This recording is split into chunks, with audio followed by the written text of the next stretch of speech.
Hi నేను సతీష్. మొత్తానికి wild cards వస్తూనే రచ్చలైపోయారు. తుఫాన్ వస్తుందని అడిగే తుఫాన్ దూకుడులాగా వచ్చేసి ఏకంగా ఓజీ క్లాన్ మీద టాస్కుల ఆధిపత్యం ఇప్పటికే ప్రారంభించేస్తారు. వీళ్ళ హవా నడుస్తుంది అనుకునేసరికి బిగ్ బాస్ అయితే నామినేషన్లో బిగ్గెస్ట్ ట్విస్ట్ షాక్ అయితే ఇచ్చేశాడు కొత్త క్లాన్కి, రాయల్ క్లాన్. ఈ ఓల్డ్ ఏమది వైల్డ్ కార్డ్స్ ఎంట్రీగా ఇచ్చిన ఈ క్లాన్కి ఏమో రాయల్ క్లాన్ అని వాళ్ళ పేరు పెట్టుకున్నారు. అట్టగా వాళ్ళేమో పాత వాళ్ళేమో ఓజీ క్లాన్ అంటే మరి ఓల్డ్ గ్యాంగా, లేకపోతే Pawan Kalyan movie original gangster అని లెక్క, ఒరిజినల్ గ్యాంగ్స్టర్స్ మేమే మీరు కాదనే ఉద్దేశంతో మొత్తానికి పేర్లు అయితే స్టైలిష్గా క్లాస్గా ఉన్నాయి. ఓజీ క్లాన్ అలాగే రాయల్ క్లాన్ అంట. మరి వీళ్ళిద్దరి మధ్య ఇక టాస్కులు అన్నీ ఉండబోతున్నాయి కనుక నామినేషన్స్లో కూడా వీళ్ళ మధ్య పెట్టు బిగ్గెస్ట్ ట్విస్ట్, ఫ్యూజులు ఎగిరిపోయే ట్విస్ట్ ఎవరికి ఇచ్చాడంటే వైల్డ్ కార్డులు వాళ్ళకి మెయిన్ ఇచ్చాడు. మరి ఎవరు నామినేట్ చేసే అవకాశం ఉంది, అసలు ఈ ప్రాసెస్ ఎట్లా జరుగుతుంది, ఎవరు సేవ్ అయ్యే అవకాశం ఉంది, ఇంతవరకు నాకున్న అప్డేట్ ప్రకారం చెప్పుకుందాం. అట్లాగే వీళ్ళు వస్తూనే ఒక రెండు ఏమది రాయల్ క్లాన్ వాళ్ళు ఒక 2 టాస్కులు గెలవడం, ప్రైజ్ మనీ 2 లక్షలు సంపాదించి నిన్నటికి 18 లక్షలు ఉంటే దాన్ని 20 లక్షలకి అయితే చేసేస్తారు.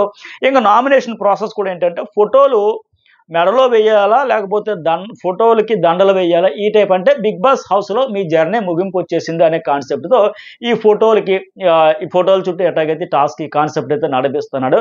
ఇంక ఈ హౌస్లో మీ జర్నీ ముగిసిపోయింది, ఇక వెళ్ళొచ్చు ఇంటి నుంచి సెండ్ ఆఫ్ ఇచ్చి గుడ్ బై చెప్పేసి వెళ్ళిపోవచ్చు అని లెక్క. సో మరి ఇది ఎట్లా ఉండబోతుందో చూద్దాం. అయితే మరి క్రిస్టల్ స్టార్ అనే దాంతో ఒక వైల్డ్ కార్డ్స్ ఎంట్రీ ఇచ్చిన రాయల్ క్లాన్కి ఇమ్యూనిటీ వస్తుంది. సో వాళ్ళని ఎవరిని నామినేట్ చేయకూడదు. ఈ మాట వినగానే అమ్మయ్య మాకు లైఫ్ వచ్చింది, ఈ వారం ఫస్ట్ అడుగు పెట్టగానే అవుట్ అయిపోయే పరిస్థితి లేదు, ఆ ప్రమాదం లేదు, అడుగు పెట్టగానే ఒక వారంకి వెళ్ళిపోతే బాధగా ఉంటుంది కనుక అని రిలీఫ్ అయ్యేలోగానే ఖచ్చితంగా బిగ్ బాస్ ఇక్కడ ఒక ట్విస్ట్ ఇచ్చి ఓల్డ్ కంటెస్టెంట్లు అంతా కలిసి డిస్కషన్ చేసుకుని వైల్డ్ కార్డ్ ఎంట్రీలో ఇద్దరిని నామినేట్ చేయాలని ఒక ట్విస్ట్, ఒక షాక్ అయితే ఇస్తాడంట. దీనివల్ల మాత్రం మళ్ళీ కొంత బెటర్ అనుకున్న వైల్డ్ కార్డ్ 8 మంది వచ్చినా సరే అందులో అందరినీ కాకుండా అందరినీ పెట్టుకోవచ్చు అంటే గత సీజన్లో అట్లాగే జరిగింది.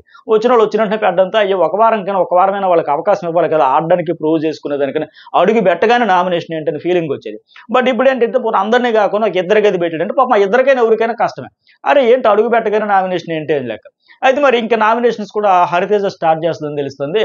మరి ఎవరు చేసినా కానీ మరి ప్రాసెస్ ప్రకారం చూసుకున్నా సరే ఖచ్చితంగా వీళ్ళు వైల్డ్ కార్డ్ వాళ్ళు ఏంటంటే ఈ 5 వారాలు మనలాగే బయట నుంచి ఆడియన్స్గా ఆట చూసి వెళ్ళారు కనుక ఆట చూడకుండా వచ్చామంటే దానికి మించిన అబద్ధం ఉండదు. ఖచ్చితంగా చూస్తారు, లెక్కలు వేసుకుంటారు, ఎవరు ఓటింగ్లో స్ట్రాంగ్ ఉన్నారు, ఎవరు వీక్ ఉన్నారు, ఎవరికి నెగిటివ్ వచ్చింది, ఏ టాస్క్లో ఎవరు ఎలాంటి స్టాండ్ తీసుకున్నారు, ఎవరు ఫ్లిప్ కొట్టారు, ఎవరు యూటర్న్ తీసుకున్నారు, ఎవరు ఫెయిర్గా ఆడుతున్నారు, ఎవరు అన్ఫెయిర్, ఈ డెసిషన్స్ అన్ని చూసుకొని క్యాలిక్యులేట్ చేసుకుని వెళ్తారు కనుక మరి వాళ్ళకి వైల్డ్ కార్డులుగా వచ్చే వాళ్ళకి అదొక అడ్వాంటేజ్ ఉంటుంది, ఉండాలి కూడా.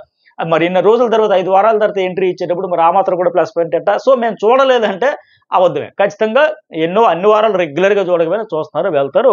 మరి వీళ్ళు పాత 9 మందినే చేస్తారు. మరి ఎక్కువ మంది నేనేమనుకుంటున్నానంటే నిఖిల్ చేస్తారు. దానికి ఒక లాజిక్ కూడా దొరుకుతుంది. ఎందుకంటే ఈ 5 వారాల జర్నీలో ఇమ్యూనిటీ ఎక్కువ, నామినేషన్ తక్కువ, ఎక్కువగా చీఫ్ ఉన్నావు కనుక ఒకసారి నామినేషన్ ఫేస్ చేసావు కనుక అలా వచ్చి ఒకసారి ఆడియన్స్లో నీ బలం ఏంటి, నీ స్ట్రెంత్ ఏంటి ప్రూవ్ చేసుకుని మళ్ళీ వచ్చిన లెక్క. అది నాగ్గా చాలా తెలివిగా నర్మగర్భంగా చెప్పొచ్చు, వ్యాలిడ్ రీజనే కాదనలేము. ఎందుకంటే ఎక్కువగా ఇమ్యూనిటీ వచ్చింది కనుక ఆడియన్స్ ఓట్లతో ప్రూవ్ చేసుకుని మళ్ళీ రావాలని లెక్క ఎక్కువ మంది ఆయన్నే చేస్తారు అని నేనైతే అనుకుంటున్నా. మరి చూద్దాం. అట్టగా మరి యష్మికి కూడా పడతాయి. ఎందుకంటే వీళ్ళు హౌస్లో అడుగుపెట్టే సమయాన్ని కాస్త కోస్త నెగిటివిటీ, అంటే పెద్దగా నెగిటివ్ కాదు, ఆమె ఫైటరే ఆడపూలేని మన ఒక లాస్ట్ వీక్ ఒక ఆడి అని చెప్పినట్టుగా ఉన్నట్టే మొహం మీద పడేయాలని కొట్టినట్టు చెప్పేసి ఫిల్టర్లు మాస్కులు ఏముండవు. కాకపోతే ఆ మణికంఠ విషయంలో కావచ్చు, ఆ రివెంజ్ లెక్క పదే అతన్నే చేస్తానని చెప్పడం ఆ పాయింటే కావచ్చు. ఇంకా మిగతా వాళ్ళ పాయింట్స్ లేవు. ఎందుకంటే ఇప్పుడు ఎవరికైనా చెప్పడానికి వీళ్ళకి నిన్న ఒక్క ఎపిసోడే చాలు కదా. అందరూ కలిపి ఏంటి మ్యాక్సిమం ఎక్కువ మంది ఇచ్చింది వాళ్ళకి మణికంఠకి ఇచ్చింది. ఇప్పుడు నబీలు మణికంఠ 9 మందిలో నబీల్ అండ్ మణికంఠ వాళ్ళిద్దరు కాకుండా మిగతా అందరిలో కూడా 7 కలిపి ఇచ్చింది. ఏంటంటే కామన్గా ఇచ్చేసింది. అప్పటికి హోస్ట్ చెప్పే కాపారు తప్ప ఏమి ఎన్నోయింగ్ ఇచ్చిందా ఆయనకే, ఇంకోటి ఏమి ఆ 9కి అయితే మరి అన్ని ఎన్నోయింగ్, టాక్సిక్, కన్నింగ్, జలస్ అన్నీ ఆయనకేనంట. ఫెయిత్ఫుల్గా ఉండడం చెప్పేసి అన్నీ కూడా సెల్ఫిష్ అన్ఫెయిత్ ఇవన్నీ కూడా మొత్తం ఎన్ని ట్యాక్స్ ఉన్నాయి అన్నీ ఆయనకి ప్రతి ఒక్కరు ఇచ్చే ప్రయత్నం చేస్తారు. అప్పటికి హోస్ట్ అయితే ఆపారు. ఏంటి మణికంఠకి ఎన్నోయింగ్ ఇవ్వద్దు, ఓకే ఆపారు. మణికంఠకి సెల్ఫిష్ ఇవ్వదు, ఓకే ఆపారు. ఇంకా 3వ దశలో ఈ 2 ఇవ్వడం కాదు, అసలు మణికంఠకి ఏది ఇవ్వదు, మిగతా వాళ్ళకి చూడండి అంటే అప్పుడు మేము ఆడుతున్నది మణికంఠతో మాత్రమే కాదు మిగతా అందరూ నాకు కాంపిటేటర్సే అనే స్పృహ అప్పుడు వాళ్ళకి లైట్ అయితే వెలిగింది. దీనివల్ల ఏమవుతుందంటే ఆయన సింపతి సీకరే కావచ్చు, అటెన్షన్ కోసం ఆడుతున్న ప్లేయరే కావచ్చు. బట్ దానివల్ల ఏమైతుందంటే వీళ్ళ ఫోకస్ అంతా అతని మీద పెట్టడం వల్ల వీళ్ళ ఆట పాడైపోతుంది. వీళ్ళకి మిగతా అందరూ కాంపిటీటర్స్ ఆ విషయం మర్చిపోయి మిగతా వాళ్ళలో లోపాలు ఏమున్నాయి, మైనస్లు ఏమున్నాయి, ఎక్కడ ఫ్లిప్ కొట్టారు, ఎక్కడ యూటర్న్ చేశారు, ఎక్కడ ఫెయిర్గా లేకపోయారు, ఎలాంటి టాస్క్ ఎలా ఆడారు, హ్యాండిల్ చేశారు, ఏం డెసిషన్స్ తీసుకున్నారు, అదంతా పెట్టుంటుంటే వీళ్ళకి ఎలివేషన్ వచ్చేది. కరెక్ట్, మంచి పాయింట్. బట్ అట్లా కాకుండా ఒకటే ధోరణి, ఒకటే పంద, ఒకరి వెనక ఒక గొర్రె వెళ్తే వెనకంత వెళ్ళిపోతాయి అంటారు కదా, అట్లా మాదిరిగా ఏకంగా అందరూ కలిపి అతని వైపు వెళ్తా ఉంటే అతను సింపతి సీకర్ కావచ్చు, వీక్ మైండ్, అట్లాగే అటెన్షన్ కోసం అటెన్షన్ సీకర్ కూడా కావచ్చు. కానీ అతను కావడం వల్ల వీళ్ళు ఆ ఫోకస్ పెట్టడం వల్ల ఆయనకి మనం ఎలివేషన్ వస్తుంది. సింపతి స్టార్ని కాకపోతే విన్నర్ని చేసే మెటీరియల్ లాగా వీళ్ళే తయారు చేశారు. అట్లా కాకుండా ఒకరో ఇద్దరు చెప్పేస్తే 1-1 వరకు ఉండేది. ఇప్పుడు ఎలా చెప్పడం వల్ల ఏంటి, 7 + 1 8 అయింది. Manikanta versus 7, Manikanta versus house అనే పరిస్థితి వస్తుంది. ఎట్లా కాకుండా మిగతా ఒకరో ఇద్దరు చెప్పేసి ఒక 1-1 అంటుంది. మిగతా వాళ్ళు ఎవరికి మైనస్లు ఉన్నాయి, ఏ టాస్క్లు ఎవరు పర్ఫామ్ చేశారు, ఎక్కడ డెసిషన్ ఎట్లా తీసుకున్నారు, రెస్పాన్సిబిలిటీస్ ఏంటి, ఇనిషియేట్ ఏంటంటే, హౌస్ వర్క్, మిగతా ఏమీ కనబడట్లేదా? అప్పటికి నాగార్జున నేను చెప్పాక మణికంఠను పక్కన పెట్టి మిగతా వాళ్ళకి ఇవ్వండి అంటే ఏదో మామ అన్నట్టుగా మొక్కుబడిగా పైపైన చెప్పాలి కాబట్టి చెప్పాం. ఇనిలోకి అట్లా కాకుండా సీరియస్గానే పక్కన పెట్టి ఆడుంటే బాగుండేది. అయితే మరి ప్రస్తుతానికి చూసుకుంటే నా అంచనా ప్రకారం యష్మికి, సీతకు కూడా ఎక్కువ పడవచ్చు. ఎందుకంటే ఆయన ఇస్తే ఎమోషనో తప్పు, ఈవిడ ఏడిస్తే నా ఎమోషనో నాకు స్ట్రెంత్ అంటది. ప్రతి సందర్భంలో ఈవిడ చెప్పేదంటే ఏడిపోయి నా ఎమోషనో నా స్ట్రెంత్ అని నేను కాదనుకుంటానా అని చెప్పేటప్పుడు మరి ఆయనకి ఎమోషన్ స్ట్రెంత్ అనుకోవచ్చు కదా. ఈవిడికైతే ఎమోషన్ ఏమో ప్రమోషన్ ఇస్తుందా, ఆయనకేమో ఎమోషన్ ఏమో డిమోషన్ ఇస్తుందా? మరి ఇదైతే కాదు కదా. ఇవన్నీ చూసి మరి వైల్డ్ కార్డ్గా వెళ్ళే వాళ్ళు కూడా ఈమె కూడా ఈ పాయింట్లు చేయొచ్చు. అట్లాగే నా అంచనా ప్రకారం ఎక్కువగా పృథ్వీ కూడా పడితే కొద్దిగా అగ్రెసివ్ వెళ్తానో చూసుకో, ఈ వారం తగ్గితే తగ్గొచ్చు, కానీ ఇంకా అది కంట్రోల్ కావాలి ఫస్ట్లో అని చెప్పొచ్చు. ఆ ఎక్స్ట్రాస్ కావచ్చు, ఏదైనా మొత్తానికి నిఖిల్, యష్మి, పృథ్వీ, సీత ఈ నలుగురు ఎక్కువగా కామన్గా ఉండే ఛాన్సెస్ అయితే వెరీ హై అనిపిస్తుంది. మణికంఠకి వేయకపోవచ్చు నామినేషన్, ఎందుకంటే నాకు బ్రేక్ కావాలని పరితపిస్తున్నందుకు వీళ్ళు ఇస్తారేమో ఆయనకి బ్రేక్, ఆ బ్రేక్ ఇచ్చి పక్కన పెడతారేమో. 5 వారాలు కలిసిపోయినావు కదా, సరే బ్రేక్ తీసుకో అని చెప్పేసి. అయితే వైల్డ్ కార్డ్ 8 మంది కనుక ఒక్కొక్కరికి 2 ఓట్లు ఇచ్చిన 16 ఓట్లు కనుక ఈ 16 ఓట్లతో పాత వాళ్ళు కనీసం 5-6 అయితే పక్కా వచ్చేస్తారు, నో డౌట్. ప్రేరణను కలిపి రావచ్చేమో. మొత్తానికి యష్మి, పృథ్వీ, నిఖిల్, సీత ఈ నలుగురు మరొక 5-6 అయితే కామన్గా వచ్చేవచ్చు ఛాన్సెస్ అయితే ఉంది. మరి వైల్డ్ కార్డుల్లో ఇద్దరిని చేయాలంటే ఎవరిని చేస్తారో చూడాలి. గంగావన్ చేస్తారా, లేకపోతే ఎందుకంటే టాస్క్లో ఆడదా, లేకపోతే సేఫ్గా వెళ్ళిపోతారో చూడాలి. మరి వైల్డ్ కార్డులో వచ్చిన వాళ్ళు వీక్ ఎవరో చూసి వాళ్ళను ఒకరు వేసేయవచ్చు. ఎందుకంటే ఇప్పుడు ఇక్కడ ఇంకొక లాజిక్ ఏంటంటే పాపం వీళ్ళ బ్యాట్లకి ఎట్టా ఉంటుందంటే, వచ్చిన 8 మందిలో వైల్డ్ కార్డులో గతంలో వచ్చేటప్పుడు ఈ 8 మందిలో ఒక్కరు టాప్ 3 వరకు ఉన్నారు. 70 రోజుల సీజన్ అది. కాకపోతే అప్పుడు ఎవరు ఉన్నారు, హరితేజ. ఈ వచ్చిన 8 మందిలో టాప్ 5లో ఉండేదానికి అవకాశం దక్కించుకుని టాప్ 3 కంటెస్టెంట్గా ఎగ్జిట్ అయిన అమ్మాయి ఒక హరితేజ మాత్రమే. అయితే ఆ సీజన్ 70 రోజులు. మిగతా వాళ్ళు చూసుకుంటే జర్నీ ఎట్లా ఉంది, తక్కువ రోజులు ఉండేది. నైని పవన్ 7 రోజులే, రోహిణి 28 రోజులు, అట్లాగే గంగవ్వ 34వ రోజు వాక్డౌట్ ఎలిమినేషన్, హెల్త్ ఇష్యూస్, ఈ వాతావరణానికి నేను ఏమడలేను, అడ్జస్ట్ కాలేను, వెళ్ళిపోతానని చెప్పి ఆవిడ వచ్చేసింది 34 రోజులు. ఆ తర్వాత ఎక్కువ రోజులు గంగవ్వ తర్వాత టేస్టీ తేజ 63 రోజుల వరకు ఉన్నాడు. అట్లాగే హరితేజ చెప్పే కదా, ఈ అమ్మాయి 70 రోజులు ఉంది. అంటే ఆ సీజన్ 70 రోజులు మొత్తం ఫస్ట్ డే వెళ్ళి లాస్ట్ డేనే వచ్చింది, టాప్ 3 పొజిషన్లో వచ్చింది. ఓవరాల్గా చూసుకుంటే ఈ వెళ్ళి వచ్చిన వాళ్ళు ఎవరు ఎక్కువ రోజులు ఉన్నారు, తక్కువ నుంచి ఎక్కువ రోజులు నేను చెబుతాను.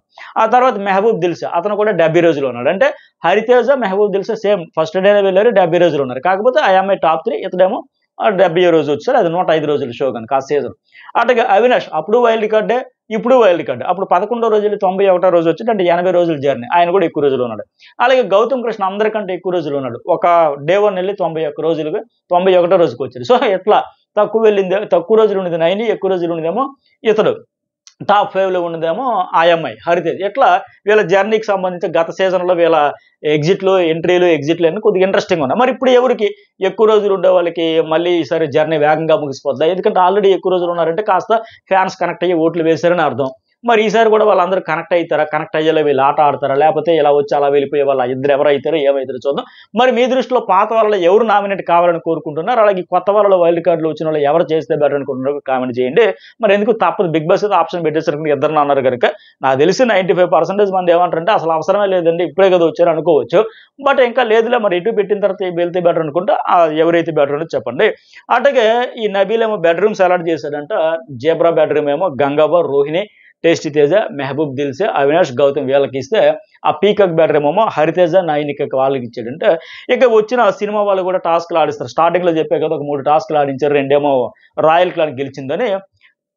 సుధీర్ బాబు, షాయాజీ షిండే వచ్చారు కదా, ఆ బెలూన్స్ గార్డెన్ ఏరియాలో పెట్టి యారోస్ ఉంటాయి చూడండి, ఇలా విసిరి పట్మల పేలాలు షూట్ చేయాలి. ఆ టాస్క్ ఆడిస్తారు అదొకటి. అలా ఇంకోటి ఏంటంటే యాక్షన్ ఏరియాలో ఈ జనకైతే గనక ఇది టైటిల్, అంటే తండ్రి అయితే గనక అనేది ఆ కాన్సెప్ట్. ఇప్పుడు అది చెబుతా ఉండే కదా ప్రోమోలో.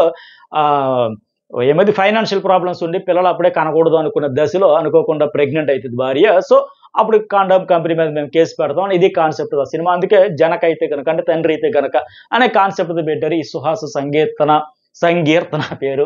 ఆ స్టాండ్స్ పెట్టి యాక్షన్ రూమ్ లో బ్లూ అండ్ రెడ్ స్టాండ్స్ పెట్టి అక్కడ స్టెప్స్ అన్ని పెట్టారు కదా, అదొక టాస్క్ ఆడిస్తారు. అట్టగా మరి ఇంకా ఈ గార్డెన్ ఏరియాలో శ్రీ విష్ణు, దక్ష నాగర్కర్, రీతు వర్మ వీళ్ళొక టాస్క్ ఆడిస్తారు. ఈ మూడింట్లో రెండైతే వాళ్ళు రాయల్ క్లాన్ అయితే గెలిచారని తెలుస్తుంది.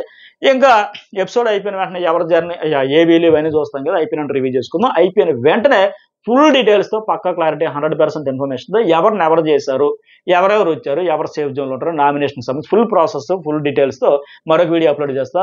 లైక్, కామెంట్, సబ్స్క్రైబ్ అయితే మర్చిపోకండి.